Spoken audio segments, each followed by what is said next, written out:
So we're just going to wing this thing. Hey everyone, my name is Jordan Hansen. I'm here with Councilman Mike Bathke, and we were talking a little bit, and we wanted to have some chats about things that are going on in the city of Mitchell, mostly the election. Yep, we're going to talk about term limits, and I'm running against Ken Schlimgen. There's a lot of good candidates, and I'm glad there's a lot of good candidates that are running. So, you know, it's going to be a very interesting election. I'm excited for it. To say the least, to be interesting. Because I want to talk about term limits a little bit, because I felt like there was some misinformation or fear-mongering going on the other night about if you had an employee for 10 years, that's a great employee, would you fire him? Well, this isn't really a job, it's public service. And I look at it more as like a board, and I served on a church board, 2 different churches, and they don't leave you on there forever. They allow different ideas and the next generation to come in. And that's one thing I fear, is if we don't let the next generation come in, we actually skip a generation. And then there's no new ideas. It's the same ideas all the time. What I really feel happens is, if you get this nucleus of people that serve together for a long time, there's only 4 or 5 of them that control the whole committees and the council and everything. And there's no ideas even taken into consideration, I guess. That's where I'm at with it. And that's why I decided to carry the petition, because people came to me and said, we really want term limits. And from the calls I've gotten, the texts I've gotten, the emails I've received for signs and stuff, I really believe people want term limits. Yeah, you know, we talked about this at City Council. We tried to push it through. Council obviously did not want to pass it. I think this is probably one of the most highly demanded things from people in the public. You know, and I would have to agree with you. You only get so much time at the debate. And, you know, like one thing I had written down in my speech was, in the stock market, the publicly traded companies, those CEOs, like, it is required by the SEC and also like the New York Stock Exchange, the NASDAQ, like, you need a succession plan for your leadership boards, because It's irresponsible to just go in there and do whatever you want and then expect someone else to just randomly pick up where you left off. Yep. That's why you need to like be prepared at the end of your term to like start grooming the next people, learning, training, whatever. It's like, not just because you get voted out or termed out, whatever, you should still be in contact with whoever's in your ward and your representation to pass the torch a little bit. I think that's right. I think that it just, once we get through this cycle, it'll just be a natural progression in the election cycle if someone decides to serve a full 9 years. As I've stated, I'm not going to serve 9 years. I'm going to do 6 and get out of the way, let the next generation go. For a lot of different reasons, my children, and I want to do things in my life other than, I don't want this to define me being on the city council. I have told the other 7 that it will not define me being on the city council or not being on the city council. I want to do other things for the city. And I guess more importantly, it means more to me to be a good husband and a good father than sitting on the city council and having power over 15,000 people. And I think it's time that we pursue this. So, you know, and it's weird. You're right. It is like fear mongering. What if someone bad gets in there? What if someone's great and then someone terrible takes over? I look at it like, you're creating an opportunity for the future generations. And that's what every human is supposed to do. I was told a lot when I was growing up, you're not good enough for that, or you shouldn't do that. And I think I've surprised a lot of people by serving on the council, because I'm a very independent thinker.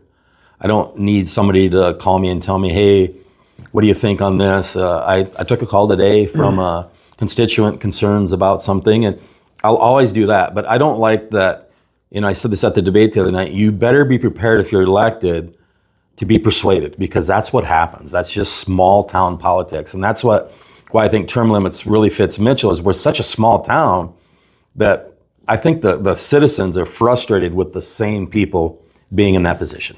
That's what I'm hearing when I'm out knocking on doors, campaigning, and just even First Fridays, people walked up and said, thank you for doing it. I'm not doing it for me. I'm not serving for you either.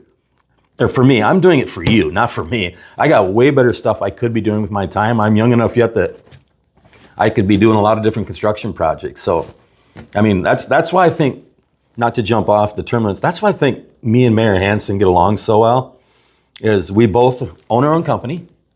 No boss is going to come tell us what we need to change our vote or we're fired. Right. You know, I've had failures. He's probably had more failures than me. Oh. but I've had failures and I've learned from them. And I'm not going to tell you my story, but if you knew where I came from, those of you that do know, it's actually a really cool story. I mean, I really just decided I'm not going to be the smartest guy all the time in the room, so I'm just going to outwork you.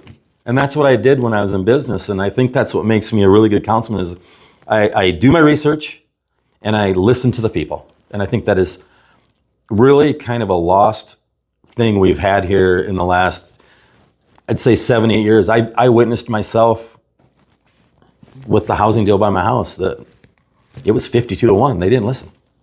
In the end, it all worked out. It just was a minor detail that they missed. We took care of it in the court system, I guess you could say, and it went away. So, yeah, I don't know what else there is to say about term limits. You know, I don't want to ever like make a rule or a law or an ordinance or make a decision based on what's currently happening now. You always want to look to the future. But you know, the thing I ask people is, pick your least favorite president. Do you want them to run forever?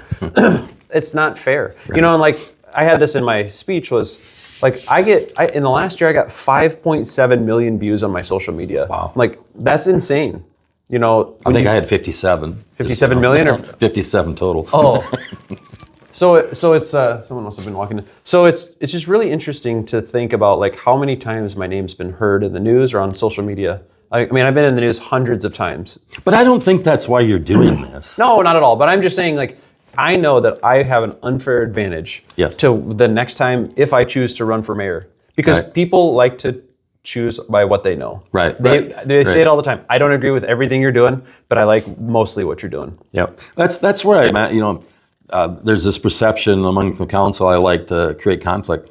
I like it when somebody's willing to stand for their idea. Right. Whether it's right or wrong, you know, we all have different ideas, but as I stated, I'm a very independent thinker. I don't know, I've just been, my dad beat that into me, I guess you could say, I had to figure it out on my own. And I've been fairly successful at doing it that way. One thing you just made me think about is, we can get off term limits now, but is goals.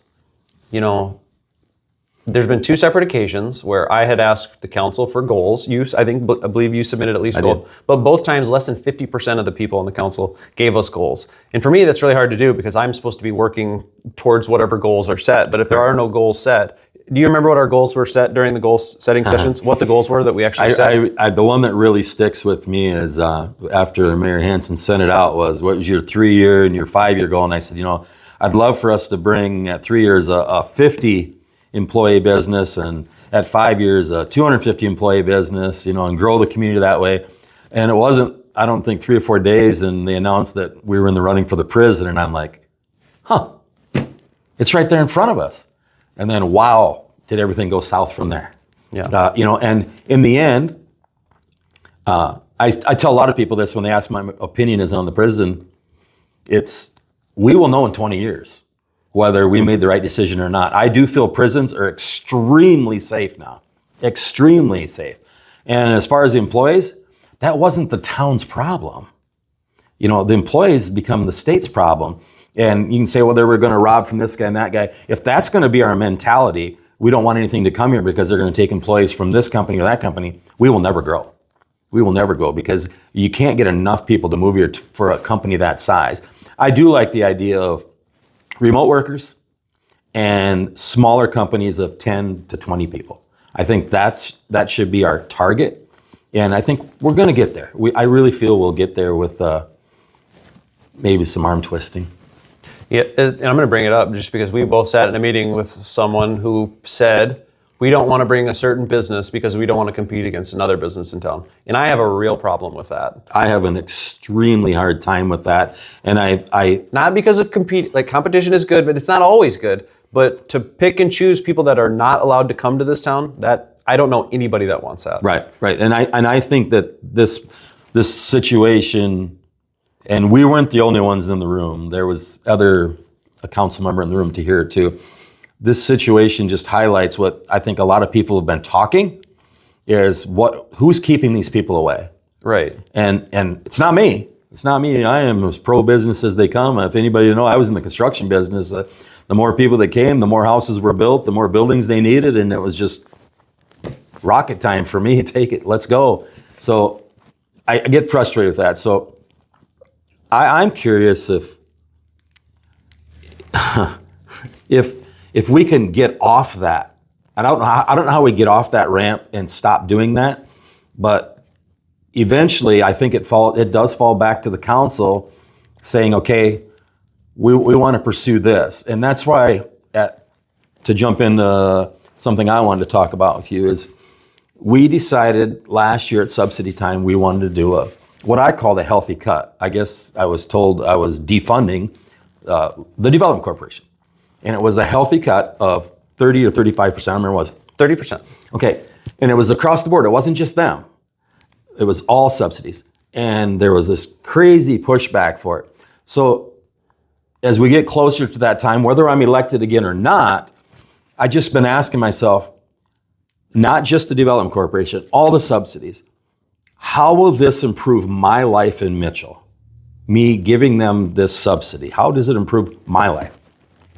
And I struggle with some of these, I get if it's LifeQuest, totally understand that. Even the ACT, I understood that. But if we're gonna give hundreds of thousands of dollars, eventually we wanna see a return on our investment. And I've asked people, okay, what was the last thing that you can remember Development Corporation did that improved your life here in Mitchell? And it's a struggle for people to come up with an answer. I struggle to come up with an answer, I know that. But.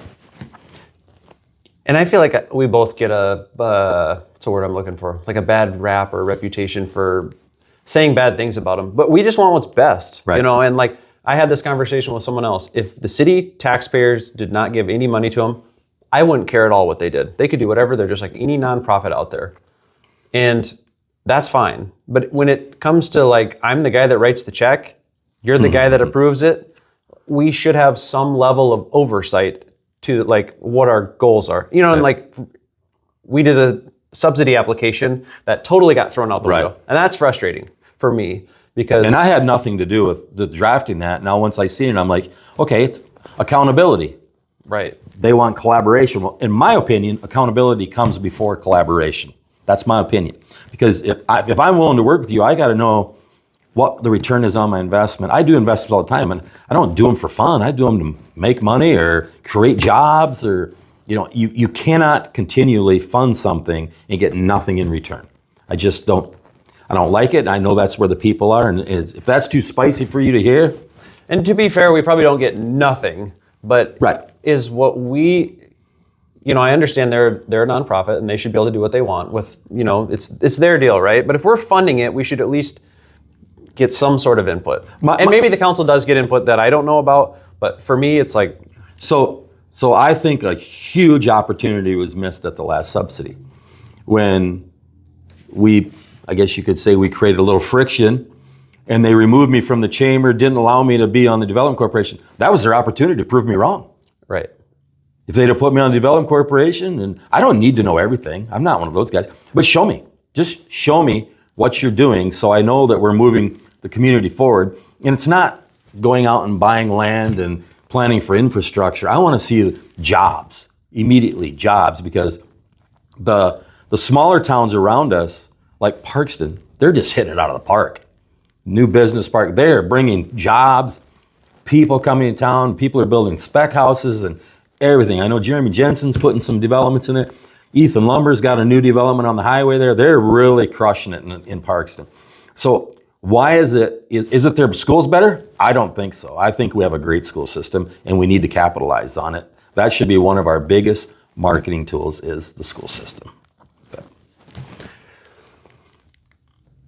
One goal you talked about, and by the way, we planned nothing of this. We just said, let's just have a conversation and talk about it, because it's really hard to just listen to the newspaper or listen to whatever. So I want to get good mics and a good shot where it's just one-on-one and we're talking about something. Got one good mic. Yeah, come on now. So, okay, so one interesting thing that you have said, I don't know if it's possible, is you'd love to reroute the train tracks around Mitchell to stop congestion with traffic. Yep. Now, I don't know if we'll ever do that. We don't need to touch on it, but to me, that's like a really cool, big, long-term goal that we could hit that would alleviate a ton of congestion in Mitchell. Yeah, and that came from Commissioner Claggett and I were having a discussion, and I was complaining about it. I have property over on the west side of town, and it never fails. The train blocks me, and I got to go around. So he's like, well, we should work on getting that around the city so it's not blocking everything. And I'm like, there's really no reason to go through town with it anymore. And they're not like they're picking up anything in town. It's the soybean plant and the elevators. So why not bring it around town? It literally would take an act of Congress to do that. But I think it's something me and Mayor Hansen may never see in our lifetime. But that doesn't mean we shouldn't look into it and plan something like that. It could really open up a lot of different opportunities in our community. And to talk about goals, I remember, talking with Stephanie Elwine from the city, we were talking about goals, and I wanted to set goals, and we send out the goal stuff. She said our secondary water source, which is going to be finished up next year, started in around 2011, 2012 at one of those goal settings. So it's 15 years later that thing is coming to fruition. And I would love to get some goals. I don't know what they are, whatever. We just need something to work towards. Yeah. My goals are probably different than other people's goals, but it'd be nice to chat it out, figure out what we all think, what we can agree on, and then start prioritizing those things. But in my opinion, jobs will create the solution to almost everything. Yeah, I don't think, when we filled out the survey, as you said, not everybody filled it out. I don't think we should lay all that on the mayor or on City Hall. I think we need to listen to the people or have the conversation. Maybe we need to do a public forum and say, what do you want? What do you want us to work on? Because I personally don't feel like bringing businesses to town is my job. I like doing it. I have a knack for touching base with people, but I feel like we're paying not to harp on the development corporation. I know they do more than what I know because they don't share with me, and that's fine. But we're paying them to do that, and I want more. I don't want to come back here if I happen to winter in Arizona in the South like I'd like to, and the town never changes. It never changes. And I think I really believe we're at a spot in the road with the soybean plant coming that we really need to look hard at what can we bring that's value-added ag to drive our economy even further towards the ag sector, because that's who spends a lot of money in our community, is the farmers. I grew up on a farm. I know you don't, you need anything. You go to town and you can only pick so many eggs and the chickens are dry. You have to go to town, and our community is driven by sales tax. And as every community is very, I think 60% of our money, over 60% of our money comes from sales tax. 30% is property tax. 30% is property tax, yes. So we don't control the property tax. I mean, everybody's talking about it, and I know Mayor Hansen owns properties, I own properties. It's a bummer what you got to pay, but everybody has to pay their fair share. And that's so. To jump to the water deal again, the other night, it's unfortunate that we're where we're at, and I don't think it's poor planning on city staff or anything that we got to this point. Just like every community, we would love, I think, to be in our position. We have this excess amount of water. We have opportunity to grow. And I truly didn't realize how important water was. I never thought of it for industry to grow, not just our community, but outside our community. And it's very important. And we've set ourselves up to really hit it out of the park. So. Yeah, we're going to have, basically, we'll be able to double our population size and still have enough water and sewer. But now we need to, we have made those investments. Well, now we need to make the investment on utilizing those services, or else we're just going to be paying, and I don't want to say double, but we're going to be paying for more water than what we actually need. Right. So to me, that's like if we want to make sure water rates level off, I don't know that we can ever lower them unless we somehow get so much industry here that it drives the price down. Yep, the pie needs to get bigger. That's right. That's the easiest way to say it. The pie needs to get bigger. We don't need to slice the pie up into smaller sections. We just need to grow the whole thing, and then everyone will benefit. Right. So I want to talk a little bit about my comments, I guess, on the Corn Palace the other night. I want to be very clear that the Corn Palace is that place where we all meet. Whether it's a basketball game, a graduation, a boxing match the other night, we all meet there. So it's a great hub of our community, that I do want to see some improvements done on it. I just don't know if we were to do a $30 million expansion, how many people would move to Mitchell? The answer to me is none. Okay, so let's say we did a $20 million indoor sports facility. How many people at least come to our community and spend money in our community? Probably spend the nights if we have, the goal would be winter months to really, really utilize it for tournaments and stuff. That's where I'm at. And I think everybody I hear that are in, it's not just about creating good athletic ability with the kids. It really, my son plays tennis, and they're some of the most disciplined kids I've ever been around. It's please, thank you. I watched them at a tournament just make a mess. Candy wrappers and pop ball stuff. They picked it up.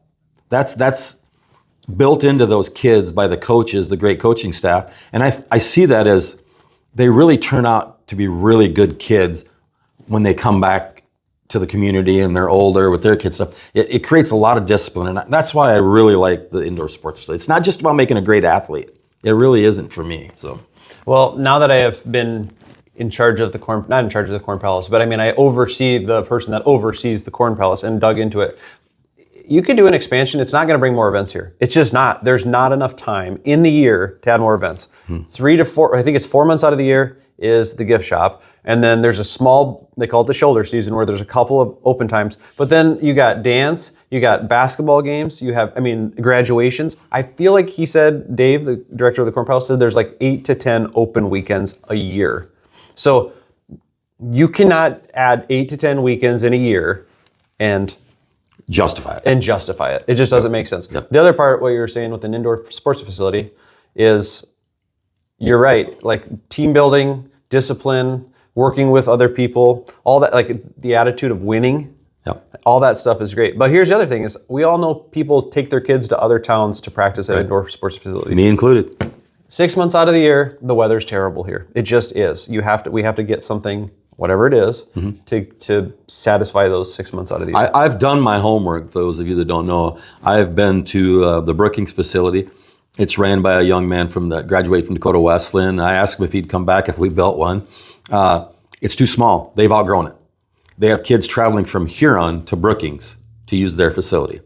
I went to the one in Kearney, Nebraska, and the best thing I could say about that one, or the craziest thing I could say, is they have no idea what they have. Literally, they've built this huge building, and they've laid it all on this young lady that's a graduate of UNL, and they inadvertently made the soccer field. I'm just going to make sure this thing's still recording. Keep like talking. 3 foot too narrow to host like national tournaments. So we don't want to make that mistake.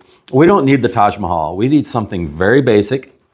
And I've had great conversations with the people that play in different sports, and I'm not going to make the decision, but we're not really looking to touch on like basketball. We have, by my count, around, I think, 17 or 18 courts in the community. We're not really looking to touch volleyball. I think they've kind of squared things away at the high school for gym usage there now. It's turf and pickleball and tennis. And, it's like I said, it's not for me to decide. Those are the 3 things that I've heard people say, this is what we're hearing we need. So that's what I focused on with it. And we'll see, I guess. What other goals you got? Well, we might as well talk about the lake. Yeah, so you hear it first, folks, is I have bar engineering. So let me give an update. We found out the DANR, it was not an approved plan. That was one thing that very frustrated me, is that we kept saying it was a DANR approved plan. It wasn't, let's be honest. But now that it is, they're still going to have to go through a review. But I do have something that I had bar engineering make up, and it's got a timeline of everything that's going to happen. That should be released here either tomorrow or the Friday, whenever this video gets released, or next week. And we'll be able to see a timeline until the drawdown happens. There's going to be a second one for the dredge project, and it's going to have every step that needs to be completed, the estimated time, and then the overlapping of those. So at least people can see the light at the end of the tunnel. Because what frustrated me is another roadblock. I'm like, I need to see everything. And I need to see like what's going to stop us. Because if something's going to stop us a year from now, we need to start now, not a year from now. Right. I know there's some people out to the lake that are very frustrated, and I appreciate you finding out. I know you've tried before to get it from them. We couldn't pin them down, but I'm a schedule guy being in the construction business. If I say I'm going to be there on Friday, I better be there on Friday. So I'm glad that we're getting some sort of a timeline. And weather changes everything we do here. But I'm super excited. I don't think you'll be able to buy a lawn chair in town when they drain it, because everybody's going to be out there watching. I think it's going to be super, super cool. And then we can make a decision whether it's the right thing to do to dredge it or not. It'll be a very interesting project. Obviously, everyone knows I was not a huge fan of the plan. However, once it passed, the majority rules in this case, especially with public voting, and we're going to see it through. Hopefully it works great, and we don't have to worry about it, and that can be one thing we don't ever have to talk about anymore. Right. And that'll be nice. Yep. Well, you say majority rules. I've been wanting to do this at council, and I didn't want to start a big To do about it instead. Yeah. A lot of people have asked me about the First Avenue project. I think we've settled into a good plan. I'm not 100% behind it. I'd be lying to say I was. But I want to address the signatures, because we had a councilman tell us it was illegal. And I'd never heard city staff or the city attorney say it was legal. It was possibly going to be challenged in court. I didn't like what we did there. And I just tell you that I voted to let it play out. And if it was illegal, in my opinion, that's where it should have been challenged, is in court, not in City Hall, because there was over 700 people that signed that petition that are now upset because we didn't listen to them. And I think that is really, really going to play in to term limits, which we discussed first. I just think we have to start listening to the people that put us there. And I had a great conversation with an elderly gentleman at noon today, and he lives out of the community. Doesn't support me, I don't think, for city council, but he told me he really appreciates that I listen and I vote with the people, and that made me feel really good, because that's why I went there. I know Mayor Hansen said this. I heard it at the debate. It's the people's table. We work for them, and let's keep as much as possible up here, not down here. And yes. and I've seen it down here. In 3 years, I've seen it down here. Me too. I want it up here, where everybody can see as much as possible, and it just makes it. You're not going to agree. We're not going to agree on everything. That's why it's a democracy. And I see that at the national level, the politics, and it's trickled down here. Maybe not as extreme, but it's trickled down. And I don't want that to come all the way down here where it just divides us, like I told you the other night. I don't want to go left or right. I want to go together on the same road. I truly, truly do want to do that. And if it's not possible, it's not possible. But nobody's going to say I didn't try. I tried. I tried changing. I'm a different guy. I think differently.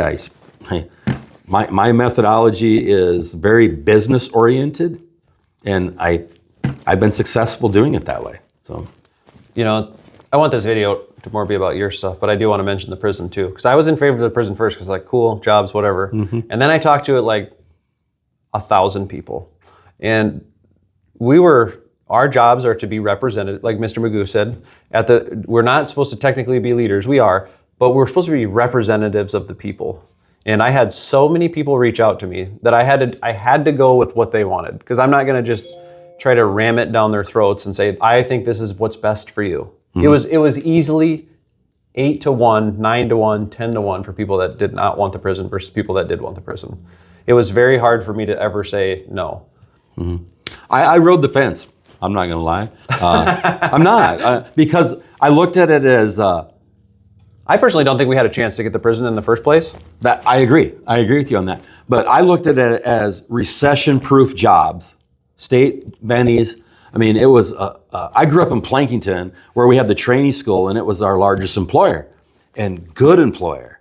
I mean, it was people wanted to go work there because of the benefits and retire from there. So I looked at it this is something that could bring some people to our community that would stay in our community. Even if they didn't live here, they're going to stop and get gas or whatever and spend their money, tax dollars again. We want the tax dollars to grow the pie bigger.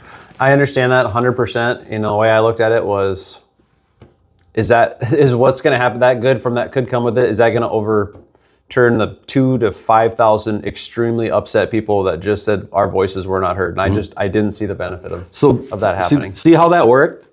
We didn't agree, but in the end, we both feel like what happened, we had a debate. We talked about it. It may have gotten heated a little at times. I went to all the meetings, and I rode the fence. No, most people don't know this, but I have met with several people. In one of those instances, I basically got cornered into a garage, and I thought I was going to get beat up. But I listened to the people, and at that time, nobody else was responding to them except for me. Right. And it's like people want to be heard, and they deserve to be heard, and we're elected to allow them to be heard. And what I heard was, do not bring this. We don't want it. And you shared that with me, and this is the type of mayor we have, folks. He didn't have to go there. Those people don't vote for him. They lived in the county. He told me the story. They lived in the county, but he went there and listened to him because they do. They own They come to this community. Their kids go to the schools. Yeah. And there's people that lived there's a lot of people that lived in the town too. Yeah. But it's. Yep. I know. We are a community. The line doesn't end where the county. That's right. The county line ends. We're a community. My point in saying that is when have we had, and this isn't a knock on any former mayors, an accessible mayor like this, and you've seen what's gone on at some council meetings and stuff, and my thought process is always, well, if you don't agree with him or you don't agree with me, what's your solution?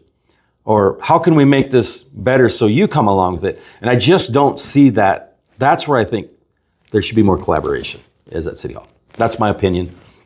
That's the thing that I've been accused a few times of not collaborating, but I'm like, what have I ever been asked to do that I just said no to? Right. Because I've definitely asked and got nothing in return. Collaboration starts. That makes it hard. I'd be lying. I was sharing this with someone the other day. They said, how's the campaign going? And there were some other things going on in my life. And I'm like, my mental capacity is at its wits. I can't take much more of this. I had a Bell's palsy and my heart was racing and had to go to the Mayo. And I'm just like, take a deep breath, slow down. Life's too short. It really is short. I mean, if you really stop, I lost a good friend last year and I said, this life's too short. That's why I made the decision. 3 more years, if elected, and I'll walk away, and I'll be hopefully proud of what even if it's 3 years, I'm proud of what I attempted to do. If it doesn't work, it doesn't work. And I think, in my opinion, we probably should have done term limits for 2 terms. It had to be 6 years. And my reasoning behind that is we've all had either been a kid or we have kids. And when you tell a child to clean their room and they either have 1 year, or sorry, not a year, if they have 1 hour or they have 1 week, they're not going to clean it 1 hour if you give them 1 week. Right. The amount of time you give to a project is how long the project takes. Right. If you think you have an indefinite time to complete a project, you're probably not going to work really hard because you don't have a deadline. Mm-hmm. Deadlines drive decisions. Mm-hmm. The sooner the deadline, the more work gets done. Get out of there and let someone else choose what they want to do. Yep. That's my opinion. Yep. I totally agree with you. It's new ideas. That's the simple thing to come up with it. But me, it's, you get that small group. I've heard somebody call them the cabal. That's a political fascist group that controls everything. And I think we're starting to see that in our community, and it's starting to upset a lot of people. And it's best to just squash it right now. And I think this is the simplest way. It's not, Mr. Councilman or Mrs. Councilman, you've done a horrible job. It's, let's hear what everybody else has to say. Let's get a new perspective on this and move the community forward. I don't think it's going to be that big of a deal once we settle into it. I really don't. As you can see, all the candidates we had this year, and it's not even implemented yet. I can remember when I first started going to council about 5.5, 6 years ago, there was a lot of times I was the only one in the audience. And I thought, what's wrong with these people? Then pretty soon this clown. It's you, me, and Jim Jeldon. Yeah, you, me, and Jim Jeldon, yeah. And then every now and then we'd get Steve Simpson there to talk about a TIF. And I never knew Mayor Hansen at the time. I never really met him until basically election night when he won. I went to his party or whatever.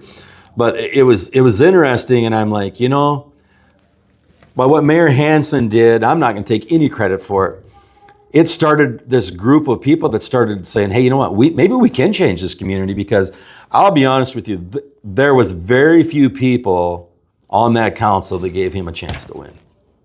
Very few people. And I kept saying, hey, you guys better be careful. He might be our leader. You're going to have to take, a little bit of leadership from him, or being willing to take the lead for him and stuff, And I thought to myself at the time, the guy's inexperienced.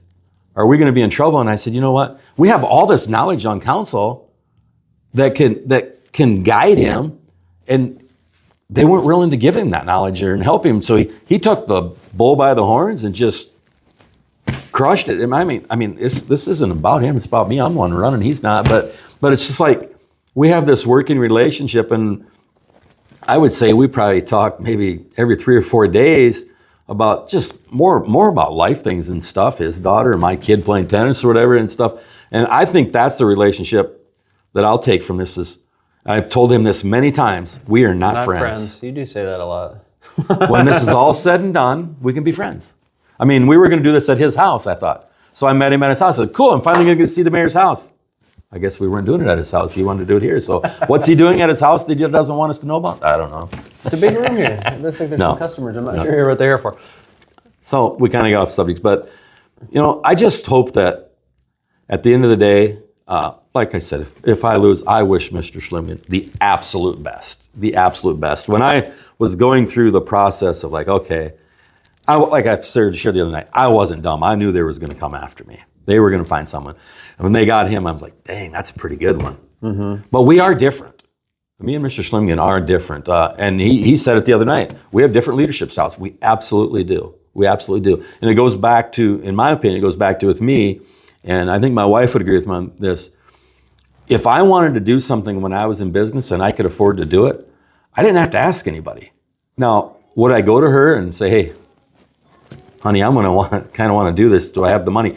So I just think that's that business experience that me and Mayor Hansen have that's trying to push the city forward, and it comes back to competition is good for everybody. I think it makes everybody elevate their game in some way, shape, or form. It does.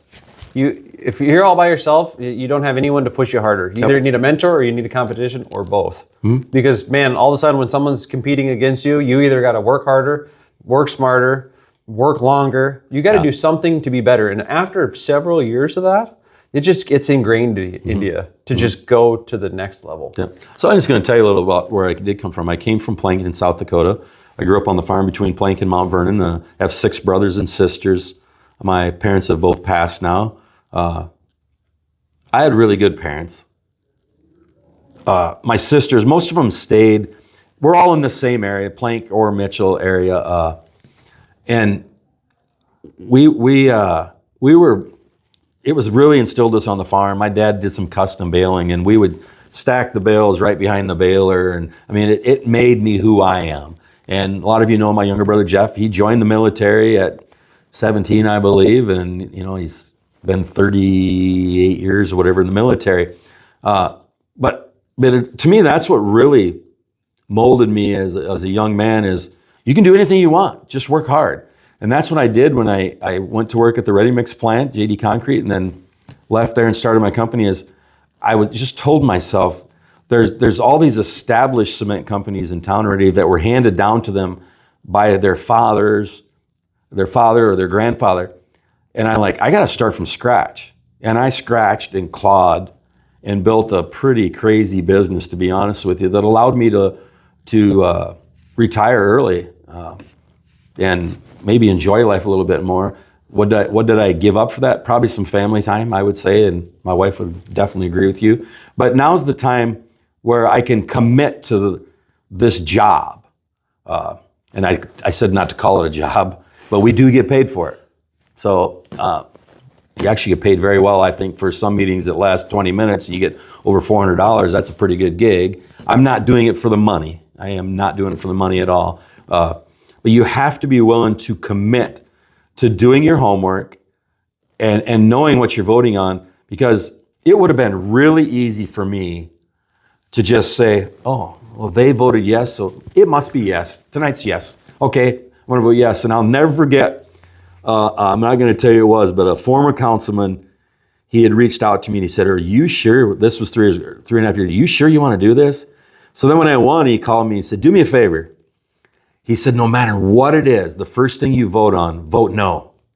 Just so they hear what it sounds like. And I just like... So that's interesting. When I first started going to council meetings, I was like, I brought my agenda. You get your agenda. And I would tally every time it was, because I was like, oh, I wonder what the vote's going to be. I wonder what the vote's going to be. It was 8-0, 8 yes, 0 no, 8 yes, 0 no, 8 yes. And finally, after like, I don't know, a couple months, I'm like, okay, there's never been anything that they didn't all agree on. Yeah. And you know, the interesting thing that I heard from staff was, we're not going to bring a plan that's bad. Right. You know what I mean? So that makes sense, and I get that a little bit. But I can't remember how many times, until I was elected, how many times we saw stuff get shot down. Yeah. I have immense respect for Joe, as I said the other night.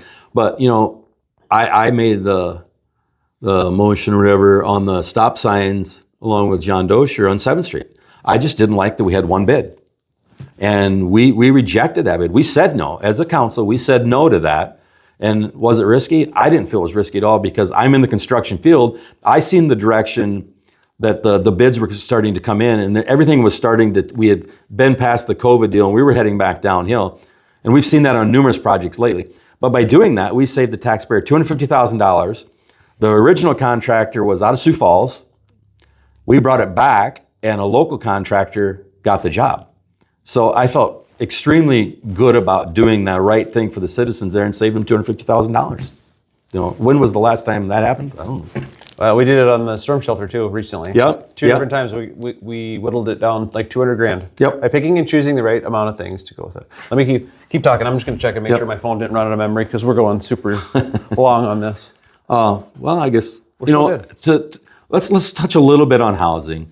Those of you that don't know, I've shared with you, I have some heart problem stuff, so I have no life insurance, and that's not your problem, it's mine. So I chose 20 some years ago to build apartments so if something happened to me, my wife would be set.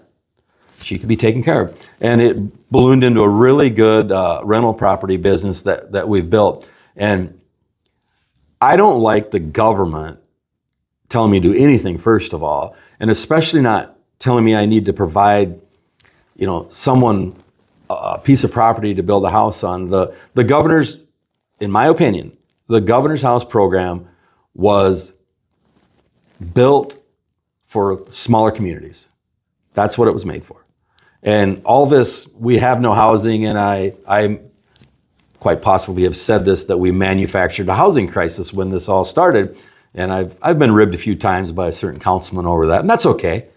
But I just don't see it. I said it the other night. I think we have mismatched housing. People may need a 3-bedroom and there's only a 2-bedroom. Okay, so why not reach out to someone, a real estate agent or a builder, and say, hey, are you thinking about building? This is what we're hearing, is because we know we need students. Our school is new. We're down on students. We need people to come here with families. So we should target building those type of houses for families to come here. And once again, the pie grows and those kids stay here, hopefully. And, you know, we want to me, in my opinion, it's easier to keep the people we have, for sure, than go grab from another community. Right. Because you can't keep what you have. How are you going to get someone new? 100%. You know, it makes me think of the Peaceful Pines deal. You know, it was such an opportunity. I drove by there today because I went to your house first. And it's like a whole town out there. If you haven't been out past the North Side Lake, you got to check it out. And I mean, I don't know how many millions of dollars that is, but what an investment in our community. And we gave pushback to begin with, and I just could not understand that, because it's 40 nursing jobs. And we always talk about, okay, what are we going to bring to Mitchell to keep these kids here, you know? And I actually have some nurses that rented from me, really polite people. And they like Mitchell. They like the size of Mitchell. But if they, you know, can't find a job here, you can only get so many jobs at the hospital. And this Peaceful Pines, I am a little familiar with it. I've checked it out in Brookings, I believe Spearfish. Huron. Yep. I went to those three when Kirk, the gentleman that owns it, came and said he was going to do this. I thought, you know, if I want to support something, I'm that guy. I want to know who, for lack of a better term, we're getting into bed with. Yeah.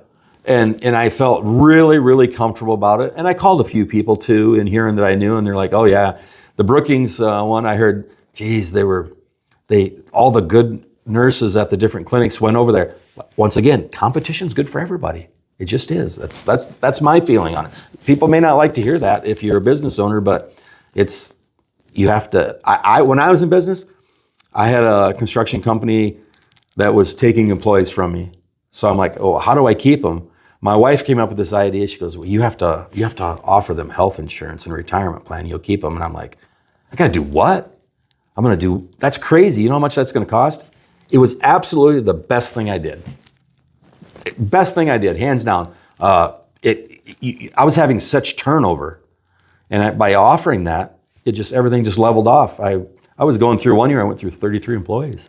I'm like, wow, this is not sustainable like this, because you're constantly training. Right. And you're not getting that lead guy you're looking for. And by doing this, I secured a really good core group of guys that were with me for a long time.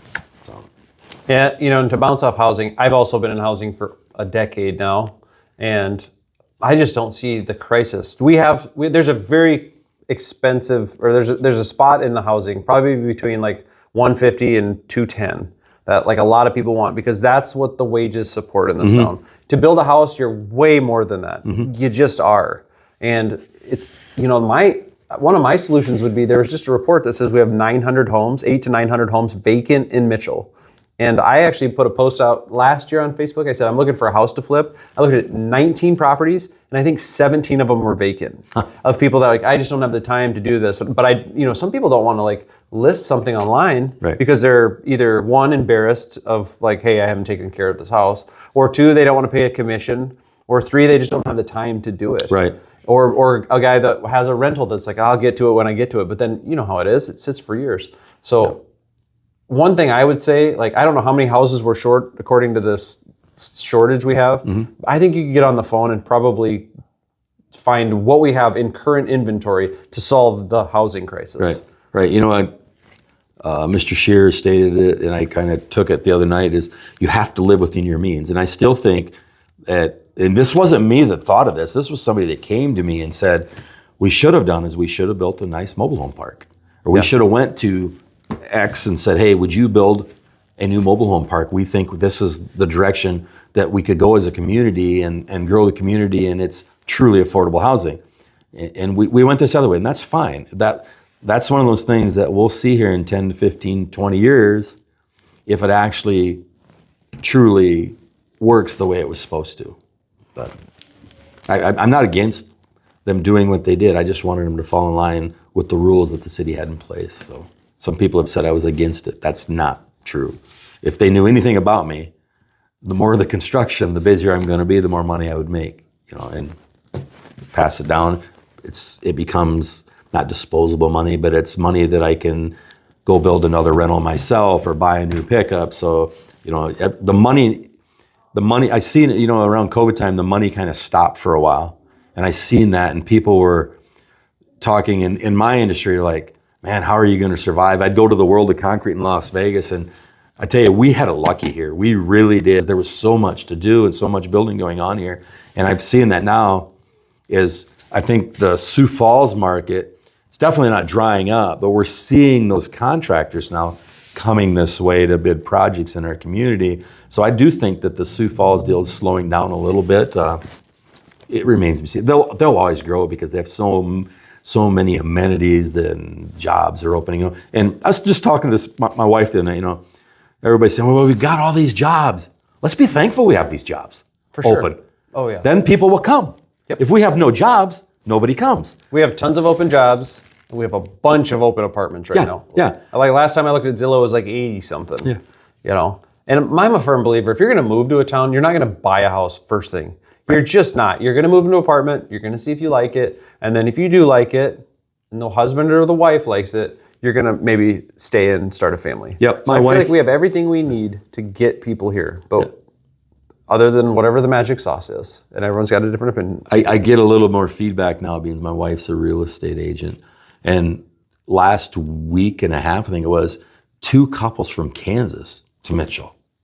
I'm like, okay, should we reach out and see what's going on in Kansas, that these people are coming here? Or was it just a freak deal that they're coming from Kansas, So I hope that, I know that Mr. Music made some literature up on remote workers. And to be honest with you, my wife is a remote worker also. She works telecommunications remotely from home. So when Mr. Music says that, there's a lot of remote workers in our community. And I do think that's I don't want to call it a niche, but we could target some of them, because those are typically high paying jobs, and it's money that comes into the community and stays here. And I know he created some literature on it, and I hope that, the chamber really digs into that and goes after some more. If we bring higher paying jobs, they'll build their own house at their own price. And that's part of, and I hate going back to this, but one of my big problems I had with the governor's houses is, it's a great program for the penitentiary to rehabilitate. Because if we don't do that, it's a waste of our time having to build a new prison, because it'll just be a continuous cycle. But my problem with it is okay, we bring these houses into our community. We just eliminated a carpenter, a sheetrocker, a shingler, a framer. They put the garage on and they have them hook the wire up and stuff. And they say, well, nobody will build those type of houses. I truly believe that's not true. Because I'm in the industry. Nobody ever came to me and said, hey, if we got you this, would you consider building a couple houses with some carpenters? Nobody ever approached me with that. I did have the gentleman at Wild Oak at the time, that owner at the time, ask if we would do some spec houses with them. And doing a $500,000 to $600,000 spec house is a niche, to say the least, and you have to be willing to possibly sit on that house. I didn't feel there was a need. I do believe there will be a need for homes like that in the next 10 years in Mitchell. I think that we're going to have something big to where we're going to need some what I would call higher end homes, and any more $500,000 to $600,000 isn't a huge house anymore. The cost to build is so expensive. So. What else you got to talk about? We're almost an hour. I don't know how many people are still watching this. That's a long video. That's a long video. I feel like I've engaged with the community. I would love to have 3 more years. And if not, I'm not going away. And I don't want to create a bunch of fear over me saying that, but to say I'm never going to invest in Mitchell or never go to a city council meeting and sit there and maybe pick them apart on something and tell them they're doing something not the way I would do it. That's not going to happen. I'm still going to stay involved in the community one way, shape, or form. And who knows? Maybe the Development Corporation will call me and ask me to be on their board. I doubt that. I don't know. That's a wrap. Well, Mike, anything else? No. That pretty much touched everything I think we need to touch. I'm gonna invite anyone else too. I'll do it in the actual words, so that people don't have to wait an hour to see it. But any other city council candidate that wants to come, we'll talk. You reach out and said, let's make a video. I'm like, you know what? That's good. As we said here, we didn't agree on everything. We don't always agree, but we conversate good. We talk about it. We can understand each other's ideas. Yep. Hopefully, we can keep doing that going forward. Yes, I agree. Even if I'm not there, I hope that you would still reach out to me and say, hey, this is as much as you can legally tell me. Yeah. I'm a very open and transparent person, as you can see. I try to be as transparent as possible. And I like that in people. I am a no bullshit guy. You just tell me how it is, and if we can't get along over that, we can both go our separate ways. Yeah, I can't handle getting lied to. Right. That especially in public government. It's frustrating. Yeah, it's very frustrating to me, and you've seen it on display with me. Yeah. I don't like that, and it goes back to, I had this conversation with my wife when I came home that night. I'm like, I don't know what it is about that, but I never tolerated it with my kids, and I think it was because my dad didn't tolerate it with us. Same for me. Yep. You have to, we'll get through it. Just tell me the truth. Yeah. We'll get through it. Yeah. When I was young, it was, you know what? You're going to get in trouble either way. If you tell me the truth, that's fine. But if you lie to me, you're going to get in trouble for the first thing, and you're going to get a lot of trouble for lying. Yeah, I think what really helped me is I had 3 sisters and a brother in front of me, so I seen the consequences. Right. And that was okay. If you did that wrong, you were going to be, whatever the penalty was, you received it. And I wasn't perfect, folks. I am not perfect. I ain't going to say I was, but I did my best to stay on the straight and narrow. So, thank you. Okay. All right. Let's call it a video.